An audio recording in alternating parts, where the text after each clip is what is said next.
So we've another high production value uh,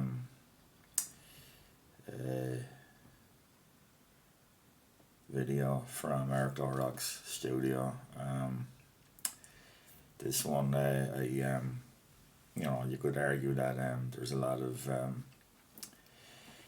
other subject matters, in the discourse at the moment that are probably more important to talk about, geopolitics wise and whatnot. But really and truly, this one on Twitter just caught my eye, and I really felt that it bore um, mentioning. So we have here Peter Singer on Twitter. Peter Singer is a very prominent secular sort of ethicist, kind of very animal rights orientated, anti-natalist, that type of thing. And he seems to be very well respected in terms of the animal rights thing. But he a lot of his arguments and a lot of his ethical positions seem to be very anti-human in a very profound way. So anyway, he was wanted to signal boost a piece in the Journal of Controversial Ideas, which was putting forward a very forthright defence of zoophilia, or if you want to have more direct description, bestiality. So I couldn't resist having a look anyway, and just read through it and see what I could make of it. It's anonymously or pseudonymously written by Fira Benstow. I have a distinct feeling throughout reading the article that it is a female writer. So it's very emblematic of course, what is wrong with the whole freedom of inquiry thing, and in an enlightened worldview, you shouldn't fear to travel on any territory at all. So we get intellectual tomes like this that are here to really show us we really have to expand our thinking. So the basic thesis here is that zoophilia, the permissibility of being sexually attracted to and sexually interacting with animals, is much misaligned and misunderstood, and it's just a product of very prescribed narrow thinking, and that there's an ethical case to be made to say that it's morally permissible. So that's the abstract, and then we get the introductory bump.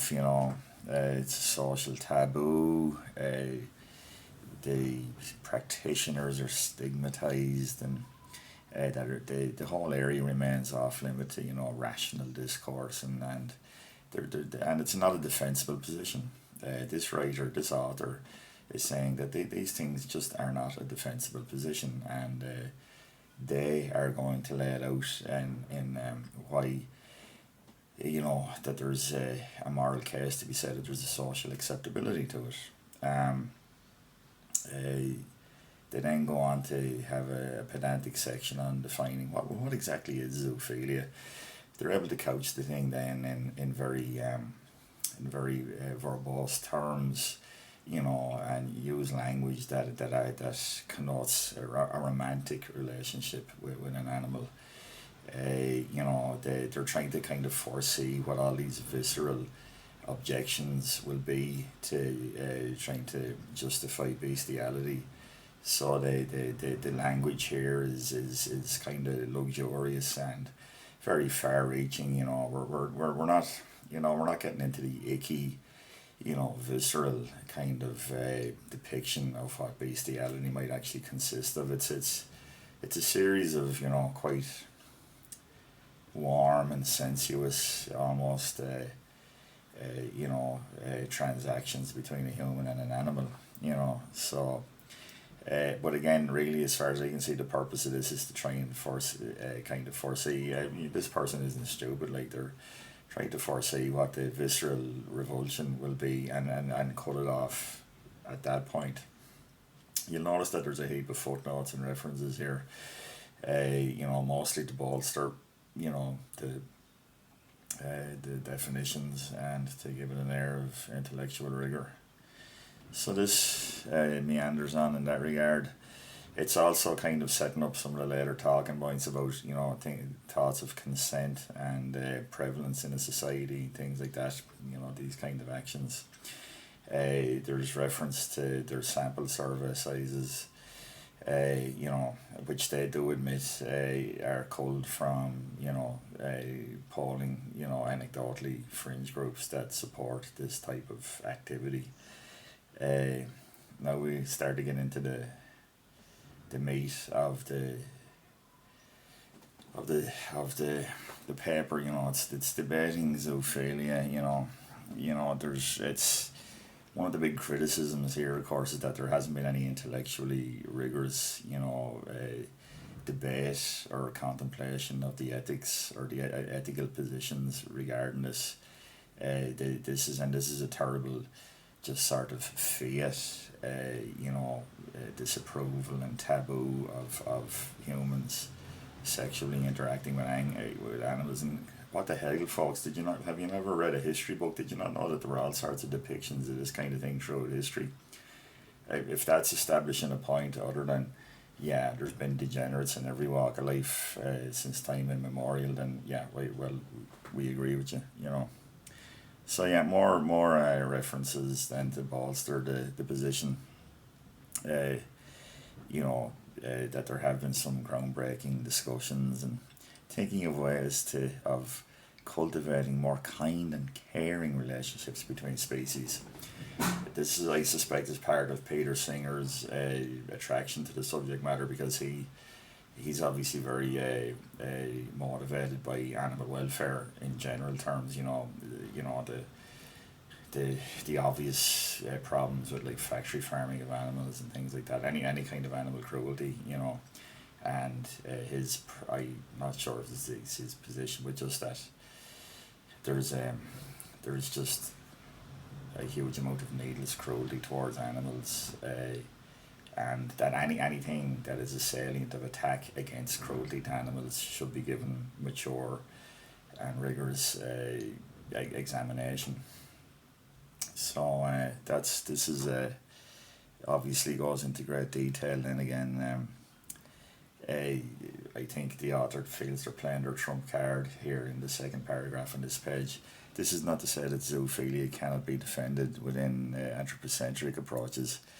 This is, again, it's another kind of peering ahead to what the objections are, the revulsion and taboo. They're just going to say, no, that there's very straightforward, very humane grounds to think about interactions between animals and humans that doesn't even need any great highfalutin. This is a thing that has occurred, throughout history, and it's just never been properly discussed. It's a sexuality, guys. We're already starting to see a shadow of the whole, pedophilia and paraphilias or sexualities, and if we're going to be so tolerant of all your gayness and bisexuality and things like that, we're really and truly we're being terrible hypocrites if we're not allowing the same egalitarian kind of position with regards to something like zoophilia / bestiality. Now we get some hilarious stuff about but this isn't to say that this couldn't hurt an animal. If a human penis was introduced to a chicken, well, that's just not acceptable, is it? Wow, we finally found the parameters of what even this intellectual giant finds unacceptable. So the case meanders on in that direction. So we're coming to harm, of course, and that everything has to. This is taking us up for the whole discussion about consent. Can an animal consent to such a human interaction? Of course, And this is being taught through, again, it's illustrated with anecdotes and, you know, information that they've gotten through interviews. That there was one absolutely incredible one. I think I've already scanned past it. It reads like a letters to, you know, Playboy, you know, Alice and her dog. Alice self-describes as being in a romantic relationship with her dog. She cares a lot about his well-being and strives to ensure that his needs are fulfilled. They often sleep together. He likes to be caressed, and she finds it pleasant to gently rub herself on him. Sometimes when her dog is sexually aroused and tries to hump her leg, she undresses and lets him penetrate her vagina. This is gratifying for both of them. So other than the kind of crudity of the humper leg, I mean, this is just pitched as it could almost be a sensual pet food ad. You know, you could almost see a bit of, you know, win a lot product placement if that was being depicted on a screen. But so look, I'm not going to try and deconstruct the whole thing. It meanders on in this bumptious manner for its entire duration. Consent is gone into inexhaustive detail. Again, right, a lot of the thrust of the thing is this. It's really an animal welfare issue, you know, and that really what we ought to be talking about is can animals consent? They seem to indicate that in these contexts they can, these human pet relationships, and all that being the case, normal petting and comforting of an animal, like, I mean, that's just almost like a human interaction. So why shouldn't there be a sexual element to it? And this is proposed as a sort of well, haven't we just finally come to some sort of profundity about human and animal interactions? The implications. We're standing on an island of ignorance. They get into a bit of a non sequitur argument about legality, like there's some sort of fight to be fought there. There's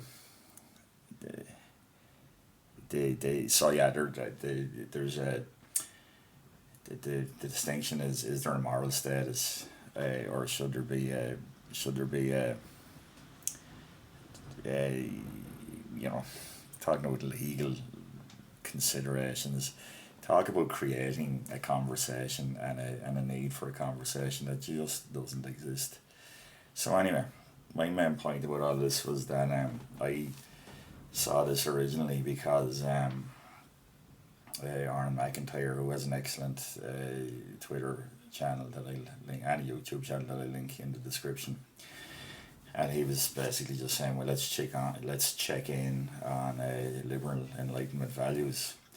And you know, this is the problem with all this stuff in this liberal enlightenment progressive values based world. Well, no inquiry should be off limits. And that put me in mind of another point that I saw Aaron making regarding everything doesn't need to be a law. If we started returning to ordering ourselves socially based on taboos, it would probably actually be a lot better, because it's responding to a far deeper human visceral reaction to certain behaviours without the need for legislating each and every single thing. But of course, in our data-driven technological society, it's either you have to have a standard based on data. There's got to be a rational assessment of the data, and that surely will point you in the morally permissible direction. And I obviously just don't agree with that at all. Now, my personal feeling about this, really, or my most main concern about this, is that I think that this type of attempt to pitch this kind of subject matter in an intellectualized manner is an attempt to form another salient against normal attitudes towards sex, sexuality, and appropriate sexual behaviour. If we can make zoophilia or bestiality morally permissible, then, like, really and truly, it's yet another point at which we can say, this whole thing of consent, come on guys, let's rethink it here, you know.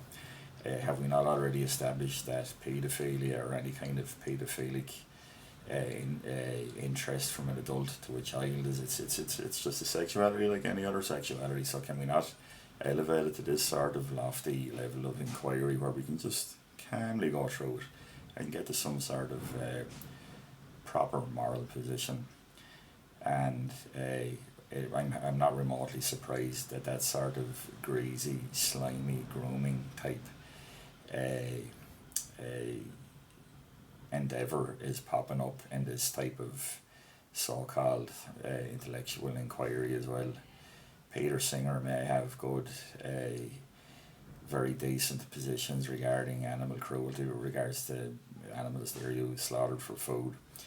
But the fact that he'd hitched his wagon to this type of degeneracy, I'm sorry to say, it speaks volumes about him. And if you want a bit of a depression-inducing afternoon, go to something like the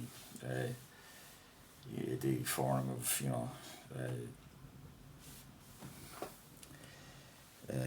controversial ideas and read some of their stuff.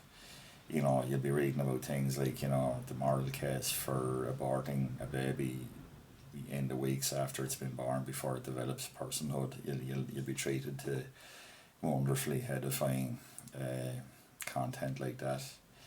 Anyway, as is always the case with all these things, it's better to be aware of this stuff. It's better to scan through it.